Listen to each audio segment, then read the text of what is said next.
Nasi tiwul dan sambal enak dimakan.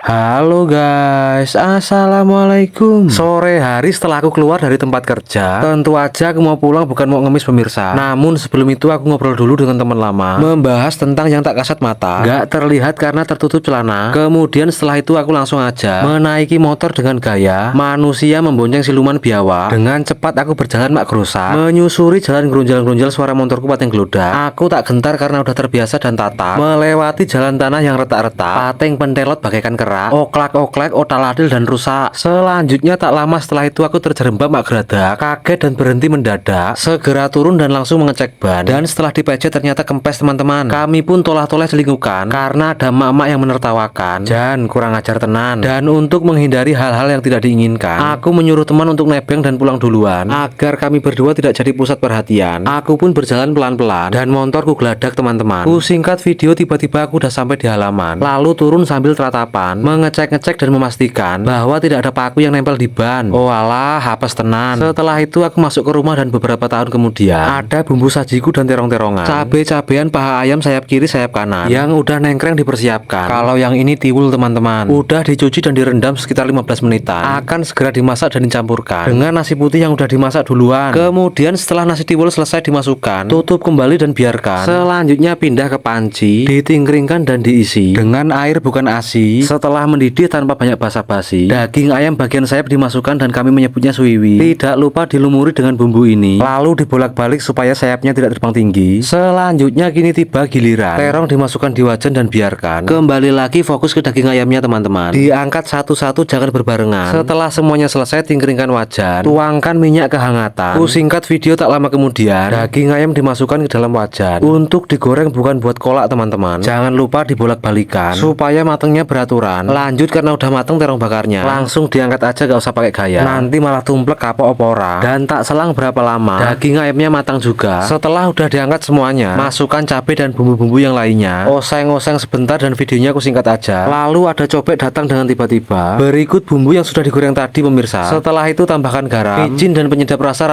ayam. Kemudian ulek-ulek menggunakan tangan. Setelah banyak dan beketrek, sirami dengan minyak goreng yang udah dipanaskan, lalu kembali dietrek-etrek. Selanjutnya terong dilumahkan, tindih dengan muntu bukan badan, dengan tujuan supaya terong mandi dengan sambal. Selanjutnya untuk menambah-nambah durasi, aku akan memvideokan anakku yang baru pulang menghadiri acara ulang tahun temannya. Dan mohon maaf pemirsa kalau isi suaranya gembrodok, soalnya aku isi suara pas lagi hujan, jadi aku nggak fokus lagi, males mikir dan asal nyeplos aja. Karena tak pikir-pikir percuma juga, malah bikin aku pusing dan nggak dapet apa-apa. Tetapi begitu ada piring hadiah daya yang diisi dengan nasi dan nongkrong di meja, ditambah lagi dengan terong penyetnya, berikut daging ayam bagian sayap bukan paha, moodku kembali membara. Maka aku awali dengan anakku yang pura-pura berdoa karena matanya sempat ngelirik ke kamera. Kami pun langsung makan dengan lahapnya dan rasanya benar-benar luar biasa pemirsa. Plekennya segadul-gadul indulita, pokoknya susah dijelaskan dengan kata-kata. Walaupun ini makanan sederhana, bisa dipastikan pemirsa, rasanya tidak kalah jika dibandingkan dengan genjer yang ada di rawa-rawa. Cukup sekian dan dadah.